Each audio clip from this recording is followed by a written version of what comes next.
A lot of people talk about investing in gold, but investing in silver less so. So in this video, I'll be talking about investing in silver, how it could be a good investment option for those who are willing to take a higher risk. Now, investing into silver isn't something that's talked about a lot on YouTube. Everyone is talking about gold, but I'm actually also going to share with you how you can actually use silver in order to buy gold at a discount. So do make sure to stick around till the end. Hey, what's up people? Welcome back to our channel, Ralph Finance UK. So let us get straight into it. Silver is a precious metal, just like gold, and so there is a limited amount of silver in this world, but there is a lot more silver than there is gold. Now, for us to understand why an investor would want to buy silver, we have to look at the history. Now, both gold and silver were used as currency for thousands of years. If you look back at history, what you'll find is that gold was used for the larger transactions and silver was used for the micro, smaller transactions. But that isn't to say that silver was nowhere near as valuable, because actually what you'll find in the ancient world was that the gold to silver ratio was only 1 to 2. That means 2 grams of silver would get you 1 gram of gold, so they weren't massively different.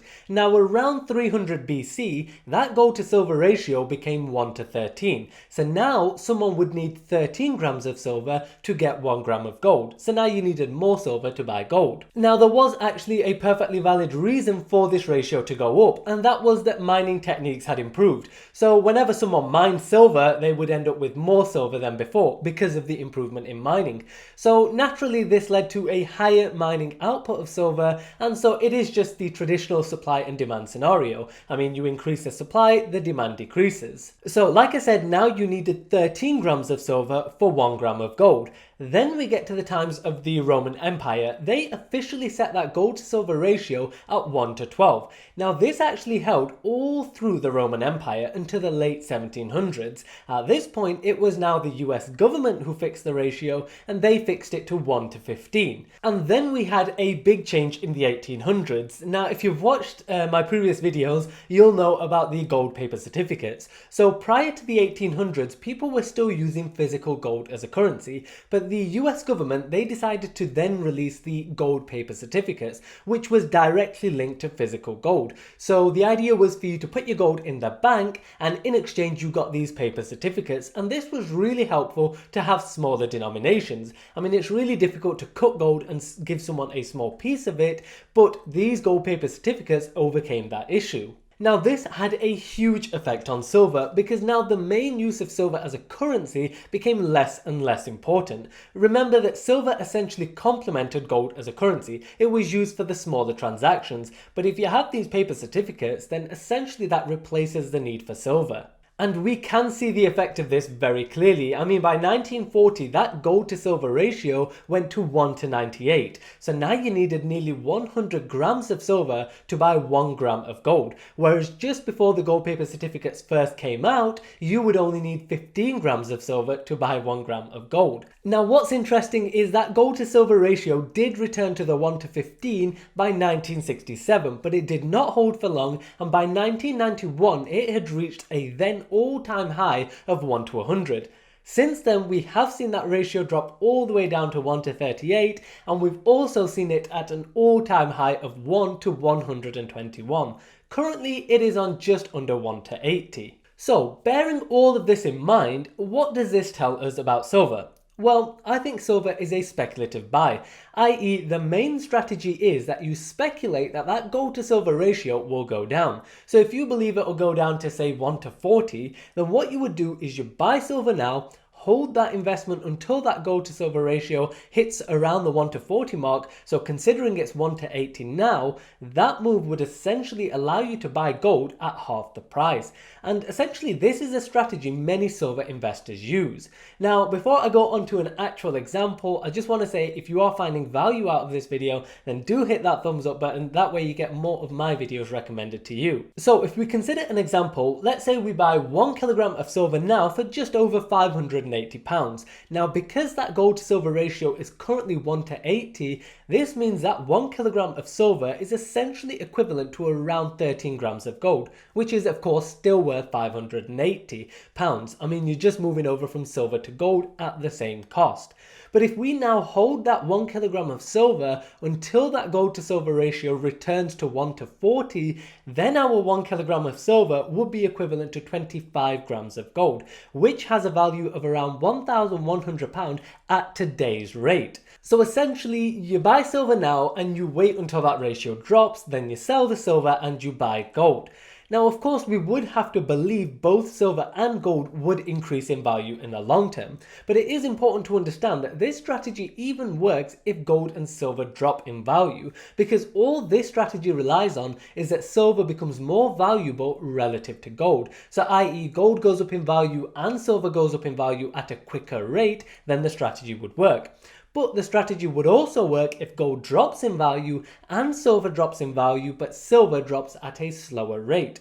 So just remember, this strategy just relies on silver becoming more valuable relative to gold. But of course, you would still ideally want both silver and gold to go up in price, because when you move from silver to gold, you want that gold to be worth as much as possible. Now, here in the UK, on silver you do have to pay the 20% VAT, whereas on gold you don't. So a way to get around this is to actually get the silver stored in a vault in Switzerland. This way you don't pay that 20% VAT. Now, there is a storage fee for this, which is typically around £10 a month, but gold.co.uk, a website where you can buy silver from, they do sometimes offer the first 6 months of storage for free.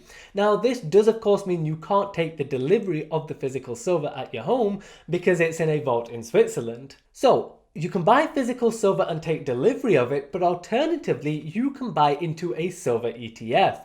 So this is a way for you to invest into silver much like you would invest into a stock. So this is a way where you can easily buy and sell your silver investment. So there'll be a vault which is held by a custodian, and a perfect example of a custodian is JP Chase, the US investment bank. Now, when you buy into that silver ETF, there'll be some silver in the custodian's vault which will now be yours. You'll never be able to request that silver or take delivery of it, but the whole point of investing into silver in this way is that you can easily buy and sell it just like a stock. Now, there is a number of different silver ETFs out there, but just to name one, the iShares Silver Trust with ticker symbol SLV. That's just one example. Now, speaking about JP Chase, actually, they have been the largest buyers of silver for the last 9 years. And now Andrew Maguire shared that the Standard Chartered Bank is competing aggressively with JP Chase for physical silver. Now, overall, what you should understand is that the reasons an investor would want to buy gold and buy silver are different. I mean, gold tends to be a safer bet. It's the one that's been historically used as a hedge against inflation, whereas silver's more volatile. It can shoot much higher and faster than gold, but of course it can fall more as well. So the way I view it is that silver complements gold as an investment. Now, the reasons behind investing in gold in the first place, them reasons have been especially apparent over the course of 2020. I mean, we have seen more money printing than ever before. This is more of a problem over in the US with their dollar than it is here in the UK, but as you'll have probably heard me say in a few of the previous videos, whatever happens to the US dollar does affect our British pound.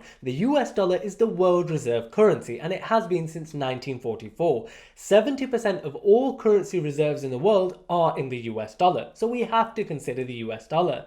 Now, the issue is that the central bank in the US, the Federal Reserve, they have been doing a lot of money printing ever since this pandemic first hit in March 2020.